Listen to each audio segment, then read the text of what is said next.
अब कहते हैं ये धागा है प्रेम का मत तोड़ो चटकाए, और टूटे तो फिर मिले नहीं और मिले तो गांठ पड़ जाए। अब अर्जुन सद्दुन को पता लग गया कि गांठ तो पड़गी। तब बहुत रोए, नो बोले जी कुछ भी करो, हम घनी गलती बन गई, हम तो दुष्ट आत्मा है, हे परमात्मा दया करो हम पापियों का, इससे जन्म में उद्धार हो जाए। परमात्मा बोले रहे उद्धार तो न करने का काम तो न छोड़ा, पर करते हैं तुम्हारे लिए कोई व्यवस्था। ओरा नता का माफी भी ना मांगी नकलिया ने, उन दोया ने माफी मांगी। तब कहा बेटा इस शरीर से तुम पार नहीं हो सकोगे अब मेरे इस जीवन से, तो मैं यहां आया हूं, क्योंकि मुझे मालूम है तुम्हें नहीं, तुम्हारे अंदर दोष घना घर हो गया। पर कुछ दिनों के बाद मैं दोबारा फिर आऊंगा और दिल्ली से 30 मील की दूरी पे पश्चिम की ओर एक गांव में मैं अपनी आत्मा भेजूंगा और उस आत्मा को मैं आकर मिलूंगा। एक अच्छी आत्मा का वहां जन्म होगा जो युगों युगों से भक्ति करती आ रही है, और उसको मैं आऊंगा, आदेश दूंगा नाम देने का, तुम उससे नाम लेकर के अपना कल्याण करवाना। कि उन्होंने अर्जुन सद्दुन ने कहा प्रभु अब हमारी लगभग 30-35 साल की उम्र होगी, और कब आना होगा आप जी का? परमात्मा ने कहा लगभग 150-200 वर्ष के बाद आऊंगा। हे भगवान हम कैसे, हे भगवान हम क्या हम तब तक रह पाएंगे? यो मेरा काम है तुम्हारा नहीं। तो अर्जुन सद्दुन का लगभग 125 वर्ष तक का आयु रही। तो जब वो वृद्धावस्था निकट सी आई उनके वो समय था, तो यहाँ खरखोदा के पास एक अमायूपुर गांव है, सोनीपत खरखोदा रोड पे। उस अमायूपुर गांव में आगे, यानी दिल्ली से लगभग 30 मील पश्चिम का हिसाब सा लाकर वो वहां आगे, वहां कोई अच्छा भगत था, समझ कोई पुण्यात्मा थी, उनके घर पर आकर के वृद्ध गणे हो गए।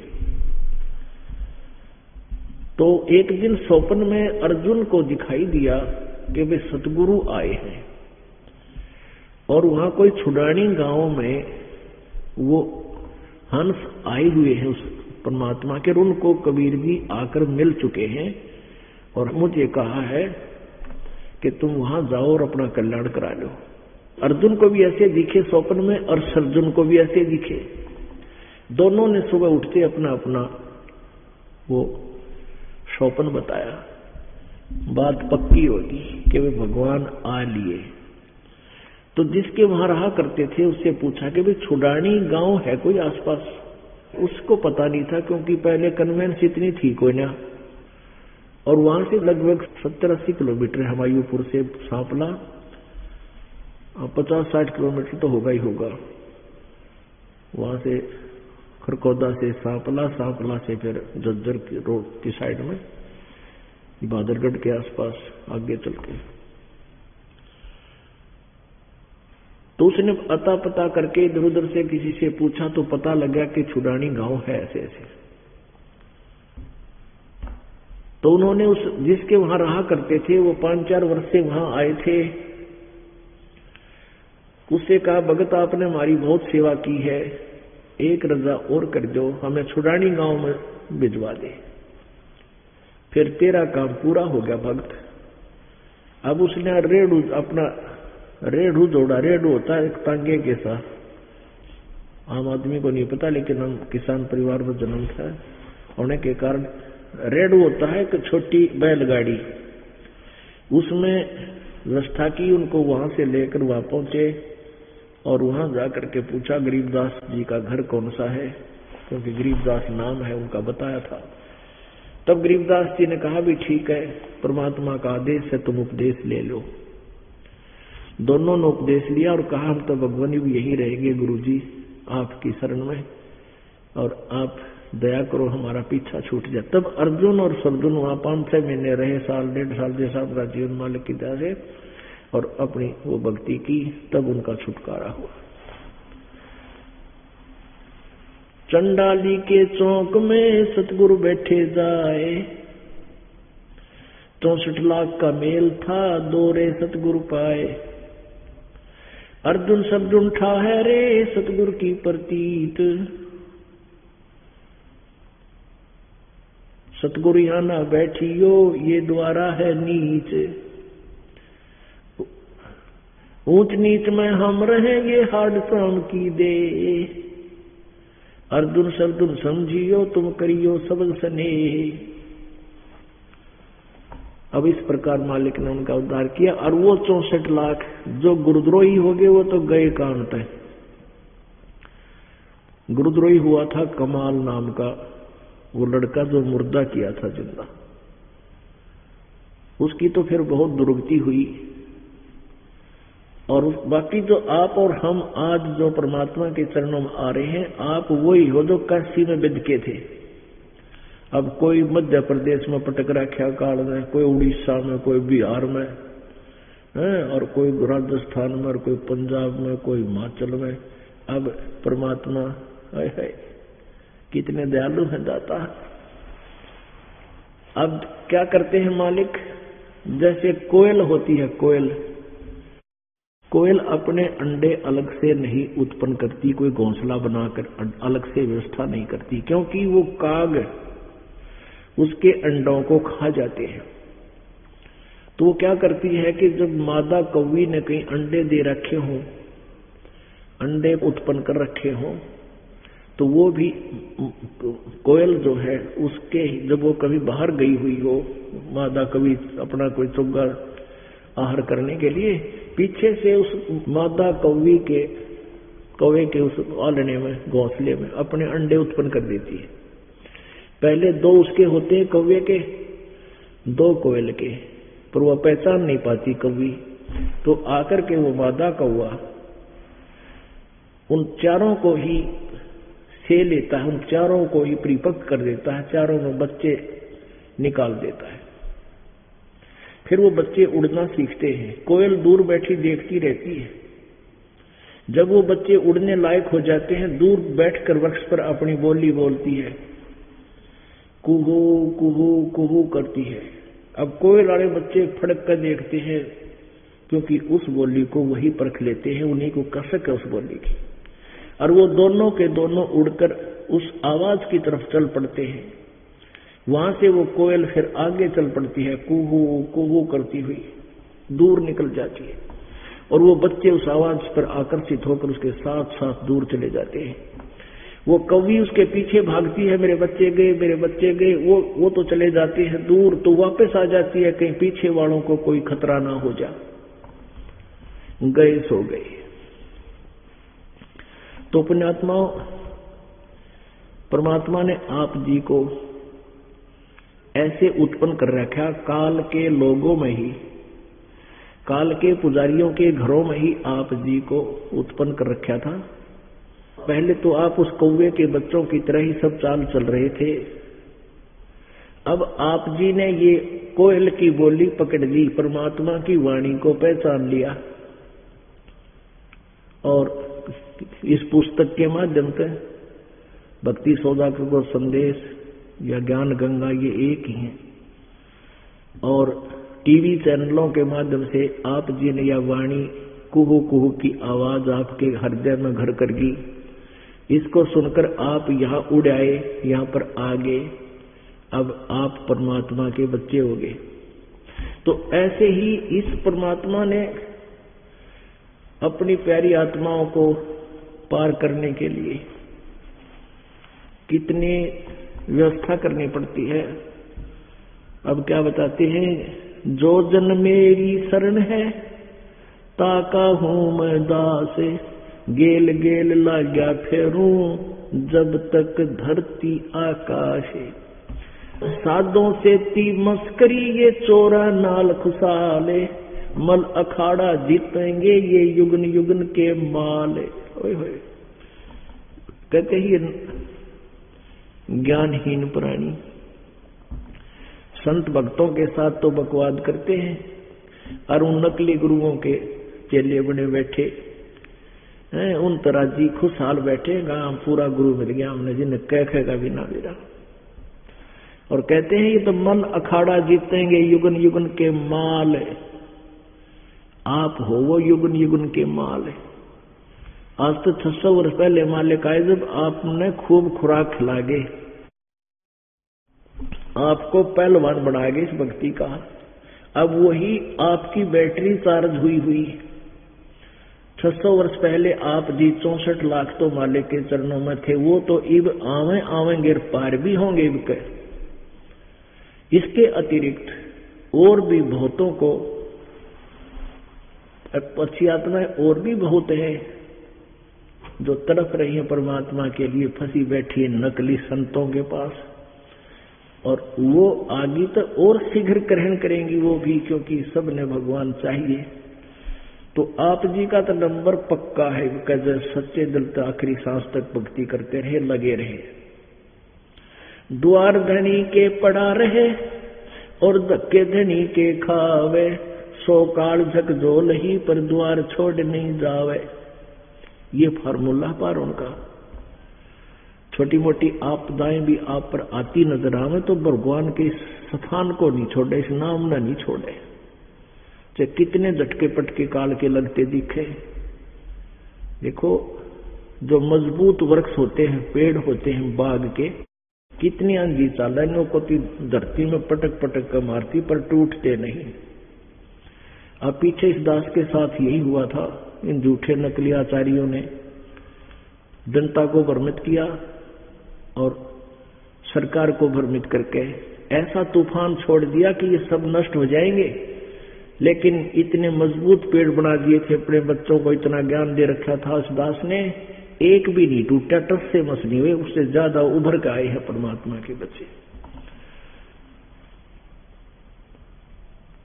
इस प्रकार पुण्यात्माओं, जैसी लीलाएं परमात्मा कबीर जी के साथ 600 वर्ष पहले उन जालिमों ने की थी, आज उसी की आवर्ती हुई है क्रोथा कांड। पर चिंता ना करो, परमात्मा अपना काम कर रहा है और वो नकली अपना काम करते आए, उनकी दाल गला नहीं करती। हाँ, पहले इतनी दाल जरूर गल गई उनकी कि वो ये कहा करते कबीर जी अशिक्षित है और ये सदग्रंथों को नहीं समझ सकते। संस्कृत भाषा में सदग्रंथ लिपिबद्ध है और संस्कृत भाषा केवल एक ही वर्ग, ब्राह्मण वर्ग जानता था। और ये कहते थे जो ब्राह्मण गुरु पंडित मंडलेश्वर ऋषि महर्षि जो ज्ञान देते, ये सही है क्योंकि इन्होंने वेदों गीता और पुराणों को पढ़ करके ये ज्ञान दिया है।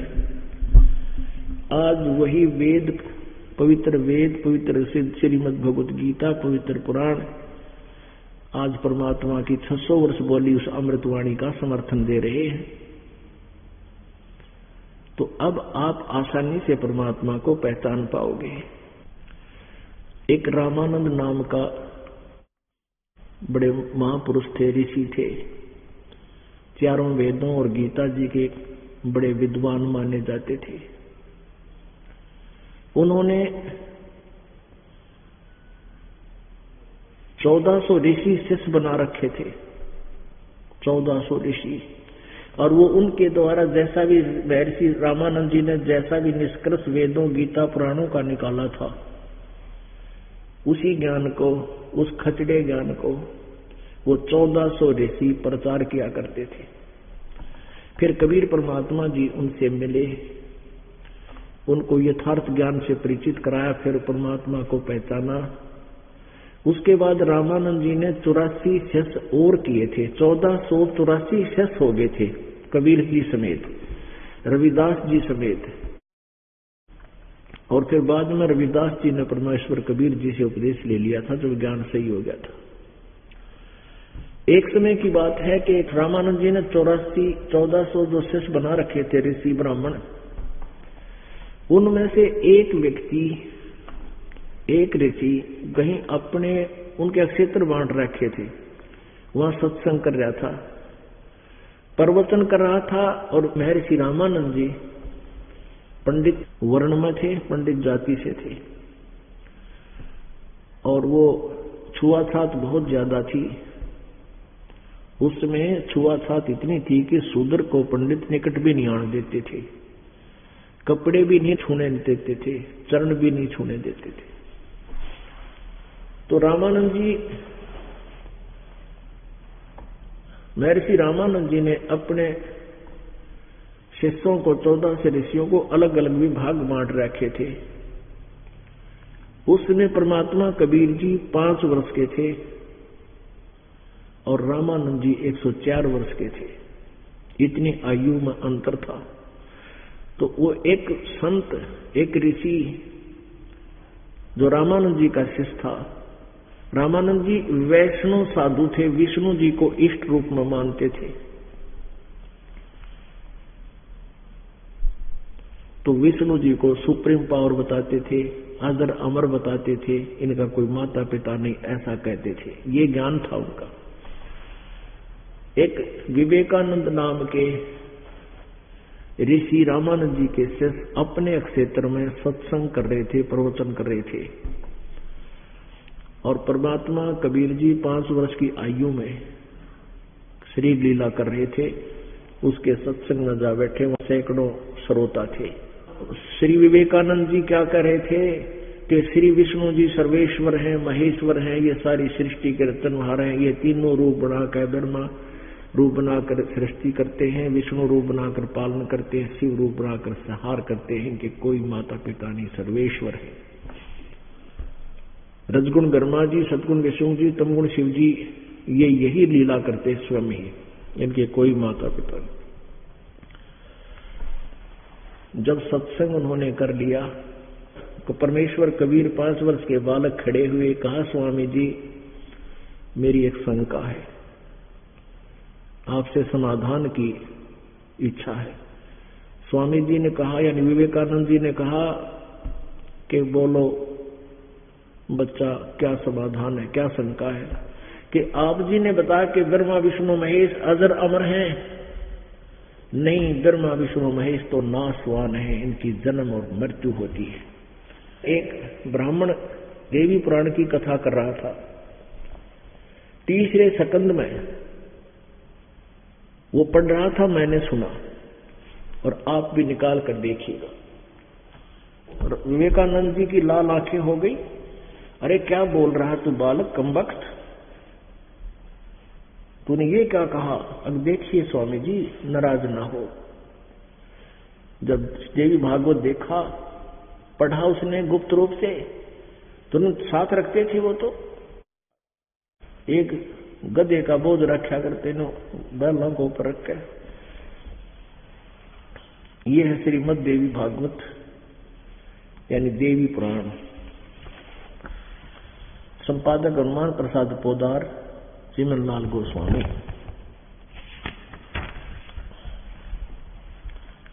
और कहां से प्रकाशित है? प्रकाशित एवं मुद्रक है गीता प्रेस, गोरखपुर, गोविंद भवन कार्यालय, कोलकाता का संस्थान। तीसरा स्कंद स्वामी जी ने देखा, विवेकानंद महर्षि ने, नकली ने 123 पृष्ठ पे देखिएगा, उसमें क्या लिखा है। विष्णु भगवान कहते हैं तुम शुद्ध स्वरूपा हो, ये सारा संसार तुम्ही से उद्भासित हो रहा है। विष्णु जी अपनी माता दुर्गा के विषय में बोल रहे हैं, उसकी महिमा सुना रहे हैं, स्तुति कर रहे हैं। मैं ब्रह्मा और शंकर हम सभी तुम्हारी कृपा से विद्यमान हैं। हमारा तो आविर्भाव और तिरोभाव हुआ करता है। हमारा तो आविर्भाव माने जन्म, और तिरोभाव में मृत्यु होता है। हम तो जन्मते और मरते हैं, अविनाशी नहीं है। केवल तुम ही नित्य हो, जगत जननी हो, प्रकृति और सनातनी देवी हो। भगवान शंकर बोले, देवी यदि महाभाग विष्णु तुम्ही से प्रकट हुए हैं तो उनके बाद उत्पन्न होने वाले ब्रह्मा भी आप तुम्हारे बालक हुए। फिर मैं तमोगुणी लीला करने वाला शंकर क्या तुम्हारी संतान नहीं हुआ? अर्थात मुझे भी उत्पन्न करने वाली तुम ही हो। सिवे संपूर्ण संसार की सृष्टि करने में तुम बड़ी चतुर हो।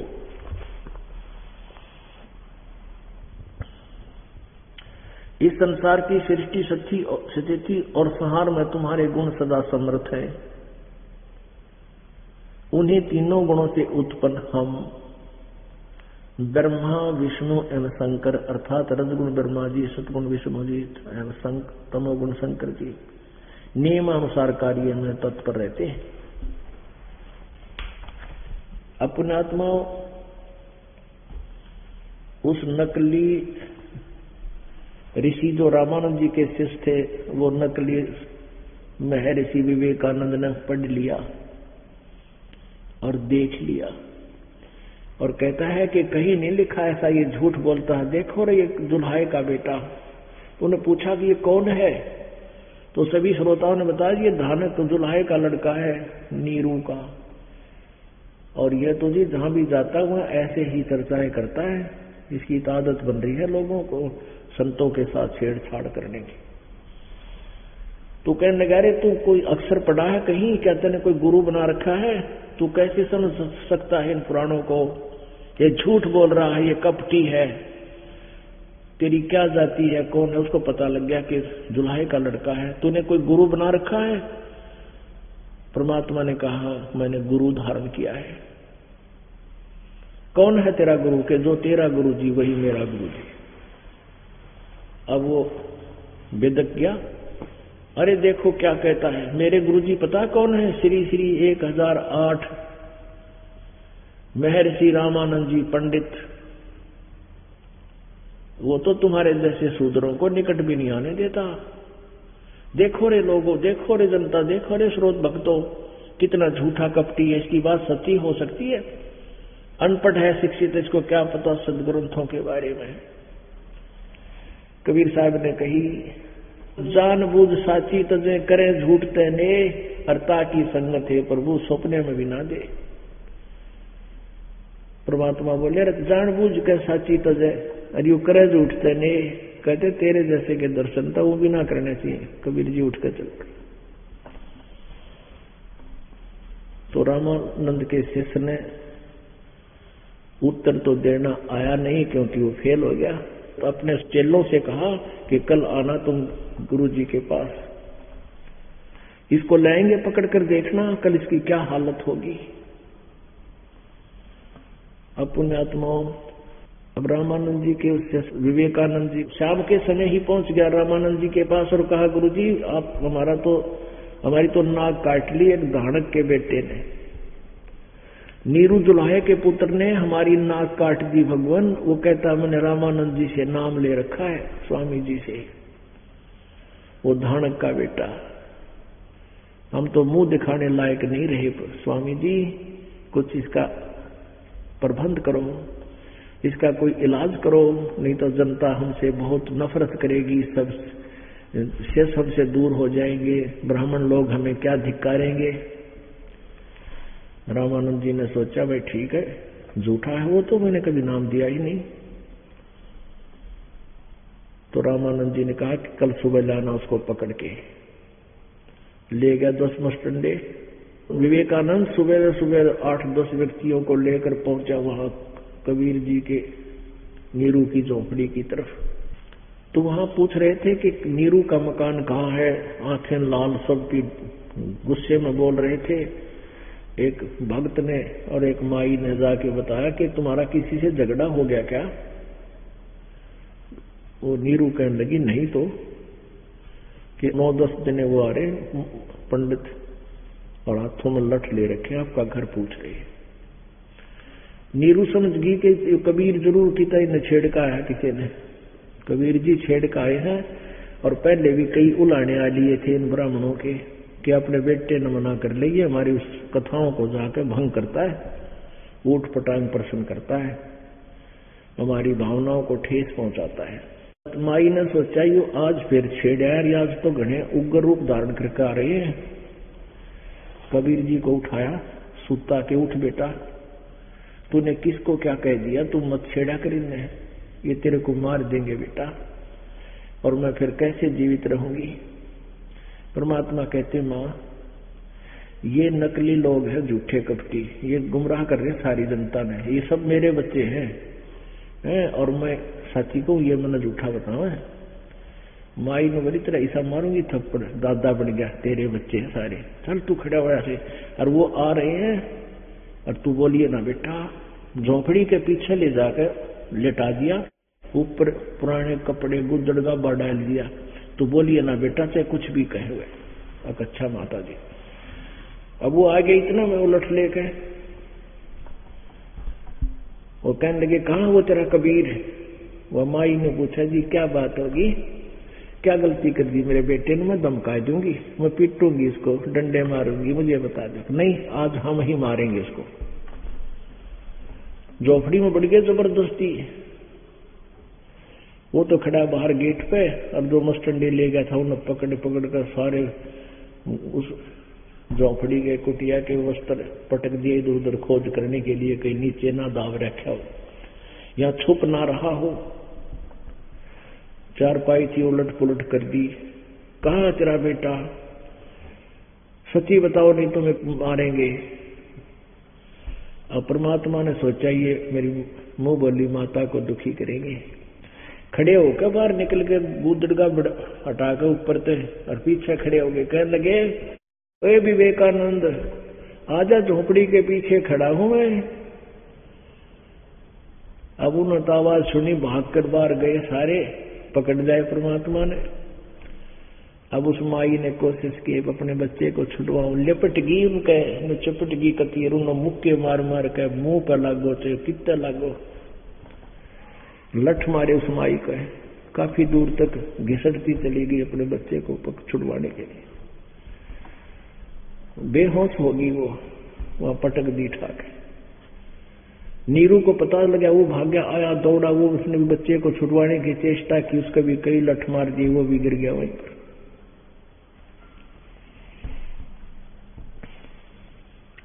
उस मोहल्ले वालों ने, कॉलोनी वालों ने उन दोनों को उठाकर उनकी झोपड़ी में लटाया। लगभग 2 घंटे में होश आया उनको दोनों को। उधर से परमात्मा को लेकर के कबीर जी 5 वर्ष के बालक को रामानंद जी के सामने खड़ा कर दिया और वहां हजारों की संख्या में वो आगमा उस विवेकानंद के चेले के तेरी बेइज्जती होगी थी। और इसने ये कहा था कि रामानंद मेरा गुरु है, देखिए आ जाओ भाई, तुम इस झूठे की बात झूठ होगी। तो वहां क्या किया, रामानंद जी ने अपनी झोपड़ी का आगे पर्दा लगा दिया, कर्टेन। ये दिखाने के लिए मैं इनके दर्शन भी नहीं करता, छोटी जाति वालों के नाम तो बहुत दूर की बात है, शिष्य बनाना तो बहुत दूर है। तो परमात्मा का और रामानंद जी की काफी वार्ता हुई। अब रामानंद जी ने पूछा कि बोल कबीर तू कौन है, इब कैसे बैठा मौन। परमात्मा खड़े होकर क्या कहते हैं, वो वार्ता आपको सुनाते हैं भगवान की वाणी की।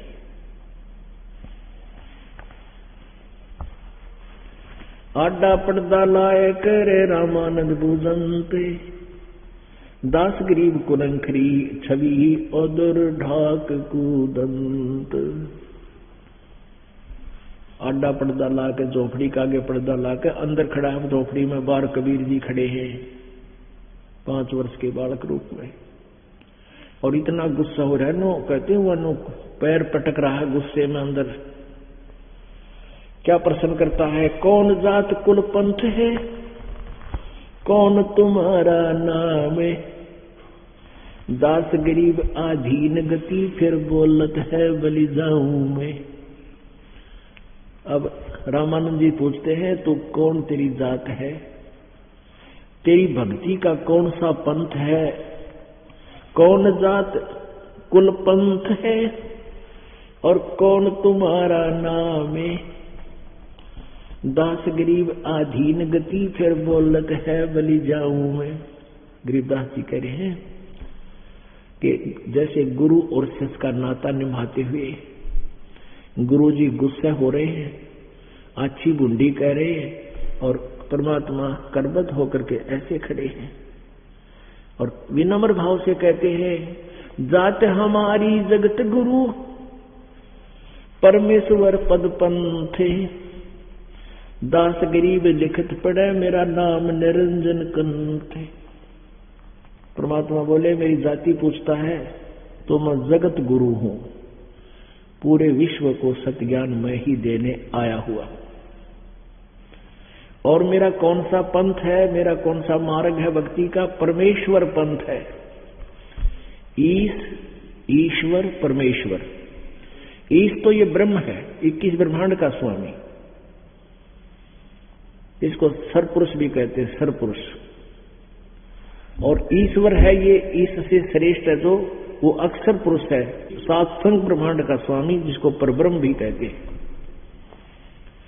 और परमेश्वर जो ईश्वर से भी श्रेष्ठ है, वो परमेश्वर यानी परम अक्षर ब्रह्म, सबका मालिक, वो परमेश्वर है। कहते मैं उस परमेश्वर का पंथ, वो परमेश्वर वाला पंथ यानी मैं मार्गदर्शन उस परमेश्वर का करता हूं और मैं परमात्मा हूं। अब रामानंद जी ने कहा, अरे बालक सुन दुर्बुद्धि तेरा घटमत तन आकार, दास गरीब दर्द लग्या हो बोले सिरजनहारे। गरीबदास जी कह रहे हैं, अपनी परमात्मा की महिमा बता रहे हैं, आंखों देखी। रामानंद जी कहने लगे, ए दुर्बुद्धि तू अपने आप को भगवान कह रहा है, तो साकार दिखाई देता, परमात्मा तो निराकार है। अड़सठ की बुद्धि यहां फेल है। किसी से पूछो, विष्णु जी का उपासक है, सामने मूर्ति है, रोज मत्था टेकता है, फिर कहते हैं मैं ध्यान लगाता हूं, परमात्मा देखा है? ओहो, परमात्मा तो निराकार हो, दिखाई थोड़ा देता है। तो यह कह रहा है कि जो परमेश्वर ने कहा कि मैं भगवान हूं। रामानंद ने कहे दुर्बुद्धि, रामानंद जी कहते हैं ए दुर्बुद्धि बालक, तू भगवान कहे अपने आप को, तेरा तो शरीर दिखाई देता है।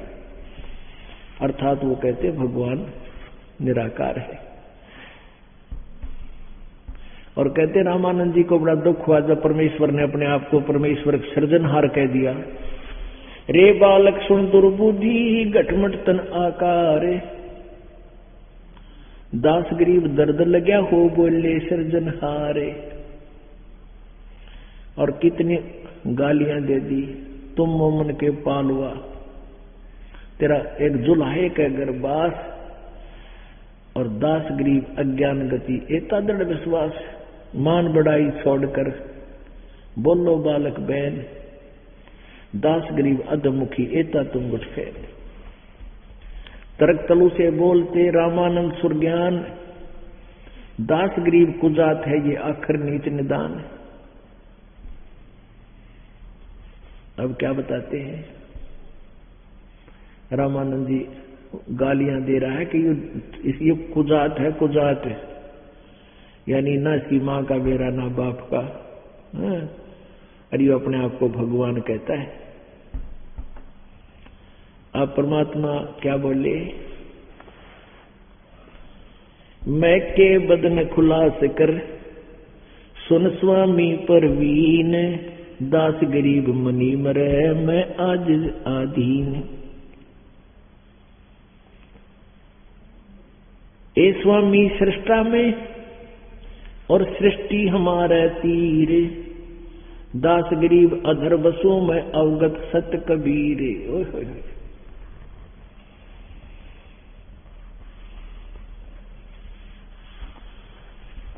ए स्वामी सृष्टा में, सृष्टा माने सारी सृष्टि का रचनहार, और सृष्टि मेरे तीर, मेरे ही अधीन है, मेरे ही आश्रित है, मेरे पर आधारित है। पूरे ब्रह्मांडों को मैंने ही रचा है, मैंने अपनी शक्ति से इनको घुमा चला रखा, स्थिर किया। और मैं ऊपर रहता हूं अधर सतलोक में, सबसे ऊपर, अधर माने ऊपर। और मेरा अवगत नाम है अवगत सत कबीर। सुन रामानंद राम में मैं 52 नरसिंह, दास गरीब सर्वकला में मैं व्यापक सर्वंग। हम मौला सब मुल्क में, मुल्क हमारे माही, दास गरीब दयाल हम सब दूसर नाही, हमसे दूसर कछु नाही।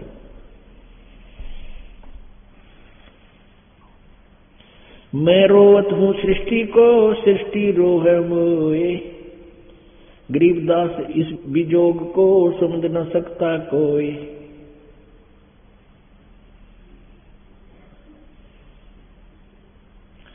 चारों युग में हम फिरे, मैं आऊं मैं जाऊं। गरीबदास गुरु भेद से लखो हमारी ठाव। गोता लाऊं स्वर्ग में, फिर बैठूं पाताले। गरीबदास ढूंढता फिरूं अपने हीरे माणिक लाल। अब रामानंद ने सोचा भाई ये बात इसी बड़ी बड़ी कॉन्फिडेंसली कह रहा है कि तुम्हें गड़बड़ है इसमें। तो उन्होंने कहा भी थोड़ी देर में बात करूंगा, इसको बैठाओ बाहर। वो मानसिक पूजा किया करता था। मानसिक पूजा क्या करता था? विष्णु जी की मूर्ति बनाता कल्पना से, उसके पुराने कपड़े जैसे उतारता, नए पर आता। कर्मकांड होता है कि ये सालग्राम की पूजा करने वाले ऐसा ही करते हैं। लेकिन वो उसमें मूर्ति कोई उसके पास नहीं होती थी। वो कल्पना से ऐसा अभ्यास कर रखा था, मन में ही वो विचार किया करता से स्वप्ने में कराया करें। तो उसने ऐसे सारे कपड़े उतारे, फिर भगवान की मूर्ति को स्नान कराया स्वप्न में, यानी कल्पना से। फिर सभी धोती बांध दी, कुर्ता पहना दिया, तिलक लगा दिया वैष्णो साधु वाला, ऊपर मुकुट रख दिया। उस दिन कंठी ना डालन पाया माला। एक मणिये की माला होती है, एक कंठी, जो तुलसी के एक ही मणिया होता है, उसकी माला को कंठी बोलते हैं, माला भी कहते हैं उसको।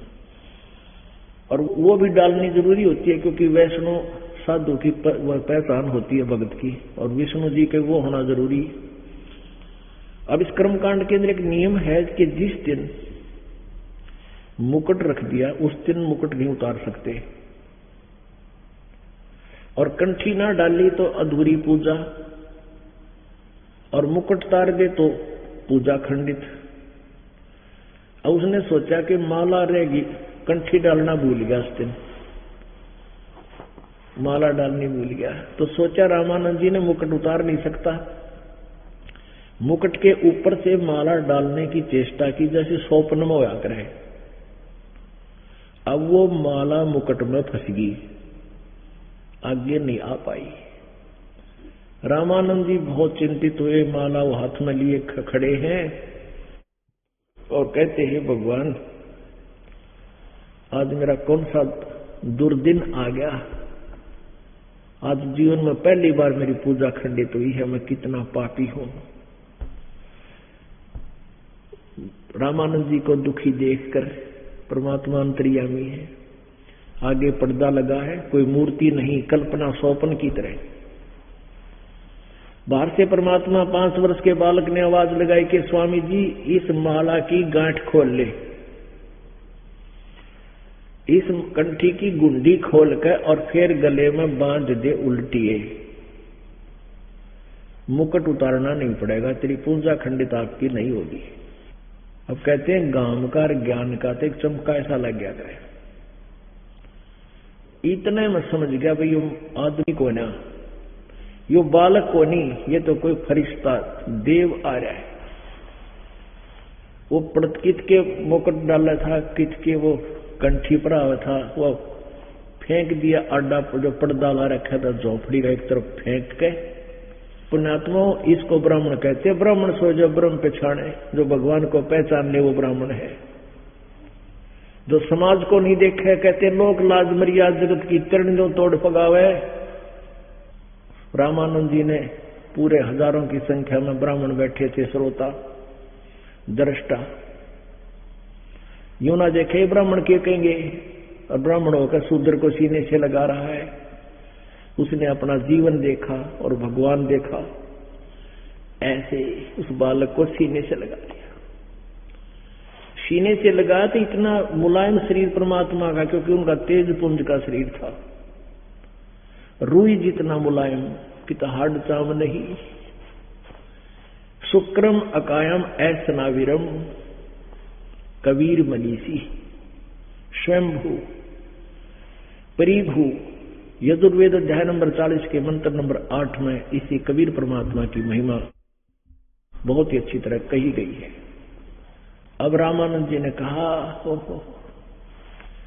कि मन की पूजा तुम लखिए मुकुटमाल परवेश। रामानंद जी कह रहे हैं गरीबदास गति कौन लखे, तेरा कौन वर्ण कौन भेष। अब रामानंद जी कहने लगे आपने मेरी मन की बात बता दी, आप तो परमात्मा हो, और आपको परमात्मा कैसे पहचाने, कैसे आपको समझे भोली जनता। किस तवेश भूषा में खड़े धोती बांध के 5 साल का बालक चुल्हे के घर तेरा जन्म, तेरी परवरिश, यानी किस वर्ण में, शूद्र वर्ण में, और ऊपर से ये ऐसी वेशभूषा बालक से नजर आ रहे तुम, तो आपको कैसे पहचान सकेगी दुनिया, कैसे पहचाने आप प्रभु हो। लेकिन अब मेरी समझ में आ गया। तब काफी लंबी कहानी है, थोड़ा सा एंड करते हैं इसका।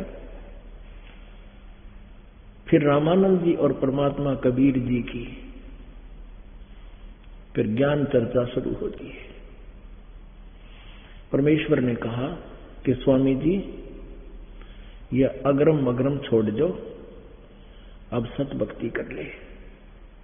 परमात्मा ने पूछा स्वामी जी आप क्या साधना करते हो? कहते मैं ओम नाम का जाप करता हूं और विष्णु जी की पूजा करता हूं। विष्णु जी मेरे इष्ट हैं। आपका टारगेट क्या है? कबीर जी ने पूछा परमेश्वर ने। मेरा उद्देश्य है मैं विष्णु लोक में जाऊंगा। विष्णु जी के वहां दोनों, विष्णु जी के लोक में दूधों की नदी बहती है, सफेद सफेद वृक्ष है, फूल है, सफेद धरती है, और बहुत ही अच्छा सुख में प्लेस है, वहां आनंद से रहूंगा। परमेश्वर ने पूछा कि कितने दिन रहोगे वहां पर? उस सुख में आप कितने दिन रहोगे विष्णु जी के लोक में? इतना पता था स्वामी जी को, रामानंद जी को, कि अपने जब तक पुण्य मेरे रहेंगे तब तक मैं वहां रहूंगा। उत्तर दिया कि जब तक मेरे पुण्य वहां रहेंगे मैं वहां रह सकूंगा। फिर कहां जाओगे? पता नहीं कहां जाऊंगा। फिर वो क्या सुख हुआ आपका? एक दिन तेरे ब्रह्मा जी भी मरेंगे, तेरे विष्णु जी की भी मृत्यु होगी, और ये विष्णु लोक भी नहीं रहे। ओम नाम के जाप से आप ब्रह्म लोक में जाओगे फिर। और गीता जी अध्याय नंबर 8 के श्लोक नंबर 16 में कहा कि ब्रह्म लोक पर्यंत भी फिर जन्म मृत्यु में है, पुनर्वर्ती में है, अर्थात वहां गए हुए प्राणी का भी जन्म और मृत्यु होता है। रामानंद जी समझ गए कि बात तो कटेगी क्या भाई। रामानंद जी ने कहा बच्चा आज तक तो हमने इससे ऊपर कोई स्थान देखा ना सुना, अब मैं कैसे मानूं तेरी बात ने? परमात्मा बोले मना तो मैं लूंगा, जब आप साथ दोगे तो अब बताओ कैसे।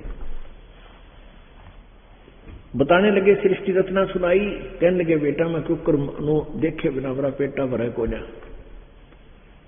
जब तक मैं आंखों नहीं देखूंगा तेरी बात तो विश्वास आवे नहीं, क्योंकि मैंने झूठे बहुत सुन रखी है, सबने पता नहीं क्या क्या बता रखा है। रामानंद जी कहने लगे मैं बताऊं, मैं समाधिस्थ होता हूं, मेडिटेशन करता हूं और अंदर पहुंच जाता हूं, बहुत दूर तक मैं मेरी समाधि जाती है। परमात्मा बोले समाधि लाओ। अभ्यास था, उसी समय समाधिस्थ हो गए और परमात्मा ने करना था काम, उसको साथ लेकर गए। ऊपर जाकर 3 रास्ते हो जाते हैं। अब वहां त्रिवेणी, वो 3 रास्ते हैं, वहां खड़ा हो गया। परमात्मा बोले ईब कहां जाओगे स्वामी जी? अब पता नहीं कहां जाऊं। वैसे के समाधि टट्टू समाधि जो तन ये नहीं पता जागा की 3 रास्ते हो गए अब ये। तब परमात्मा ने कहा कि सामने जो रास्ता है ना ये ब्रह्मलोक में जाता है, ब्रह्म रंध्र यहां से खुलेगा, मेरे मंत्र से खुलेगा, तुम्हारे से नहीं खुलेगा। मैं जो जाप करूंगा उससे खुलेगा, सतनाम से। सतनाम सतनाम नहीं, ये 2 अक्षर का नाम है। और ये लेफ्ट वाला जो रास्ता है ना ये वाला, ये है तेरा रास्ता तेरी पूजा का, विष्णु जी की उपासना का। यहां इस साइड में जाओगे, आगे सबसे पहले धर्मराज का लोक आओगा, और वहां तुम्हारे सब अकाउंट देखे जाएंगे गिचड़ी खोल के, कितनी तुम्हारी पूजा है, कहाँ की है। उससे आगे फिर आपको अपने अपने जिस भी इष्ट की साधना की वहां अपने ऑटोमेटिकली भेज दिया जाएगा।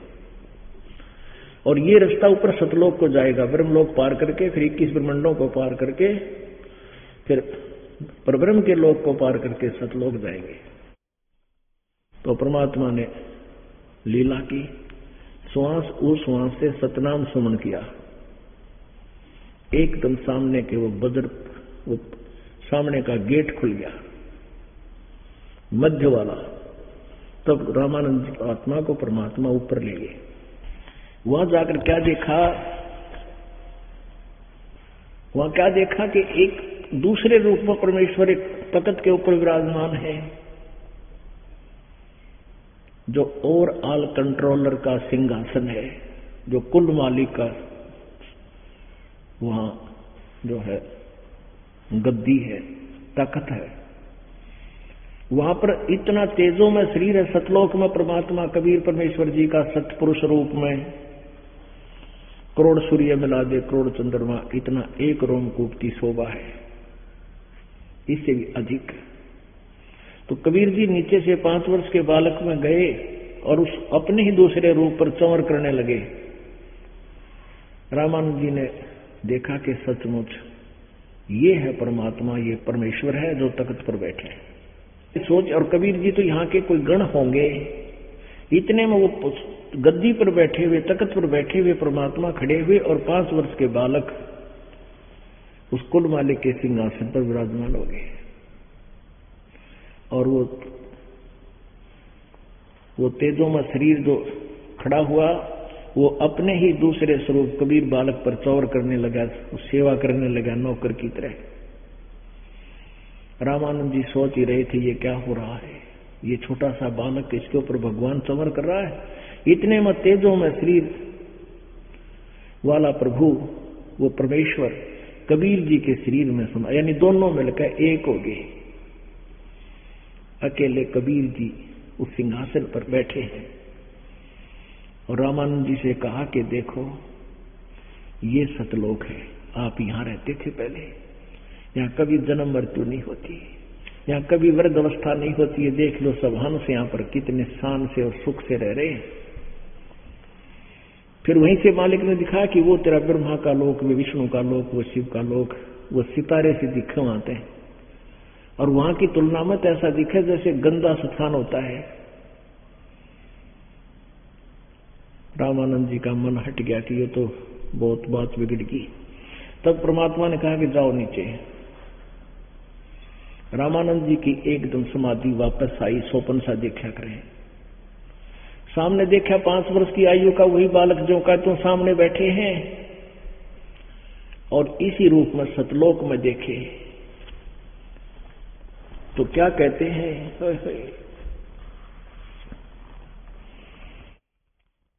बोलत रामानंद जी सुनो कबीर करतारे, गरीबदास सब रूप में तुम ही बोलनहारे।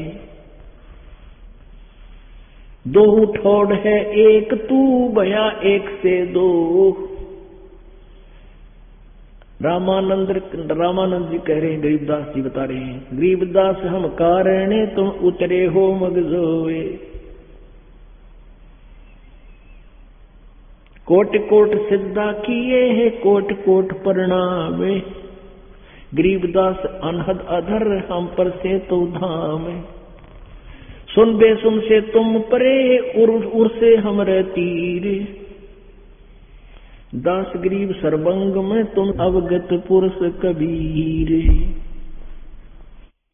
तावा चित चक्रित भया देखा फजल दरबारे, गरीब दास सिजदा किए है हम पाए दीदार।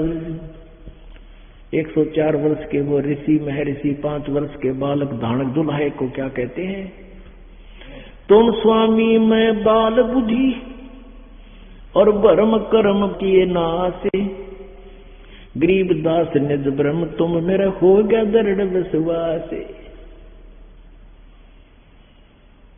तुम साहिब तुम संत हो, तुम सतगुरु तुम हंसे, गरीबदास तुम रूप बिना और न दूजा अंशे। मैं भगता मुक्ता भया, किया कर्म कुंद नासे, गरीबदास अवगत मिले, मेरे मिटगी मन की बांश। बोलत रामानंद जी सुनो कबीर सुभान, गरीबदास मुक्ता भय, मेरे उदरे पिंड और प्राण।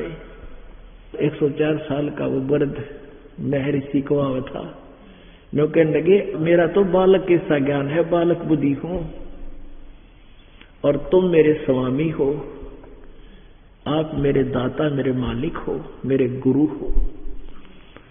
तब परमेश्वर ने कहा स्वामी जी पूरी ज्ञान से परिचित करा कि तुम मेरे गुरु बने रहो जनता की दृष्टि में, और भक्ति करो जैसे मैं कहूं, तेरा कल्याण होगा। और क्योंकि आने वाले समय में यदि मैं गुरु नहीं धारण करूंगा तो मेरे बच्चों को फेल कर देगी काल के दूत। यूं कहा करेंगे कबीर जी ने कौन सा गुरु बनाया था, गुरु की क्या आवश्यकता है। और नियम यह है कि गुरु बिन माला फेरते, गुरु बिन देते दान, गुरु बिन दोनों निष्फल है, चाहे पूछो वेद। कहते हैं रामानंद से लक्ष्य गुरु, वो तारे से इसके भाई परमात्मा ने। कबीर जी ने, गरीबदास जी कह रहे हैं कि रामानंद से लाख गुरु, ये तारे से इसके भाई, और चेला की गिनती नहीं जो पद में रहे समाये। रामानंद जैसे गुरु जो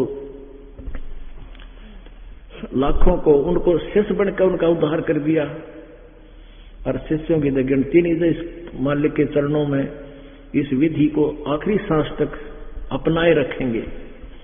चेलों की गिनती ने जो पद में रहे समाये, यानी इस भक्ति पर लगे रहेंगे, इससे बाहर ना जाएंगे, तो चेला ने तो पता ना कितने अनपार करेंगे। बोलो सतगुरुदेव।